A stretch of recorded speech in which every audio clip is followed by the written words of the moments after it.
Dictionary. At dictionary.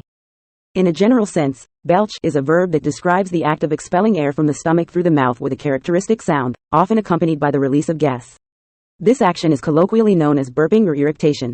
Belching is a natural physiological process that occurs when the stomach is filled with excess air, usually from swallowing while eating or drinking. While it serves as a means for the body to release trapped gas, in social settings, excessive or loud belching is generally considered impolite. The term can also be used metaphorically to describe the sudden and forceful release of anything, such as sound or smoke, resembling the act of belching.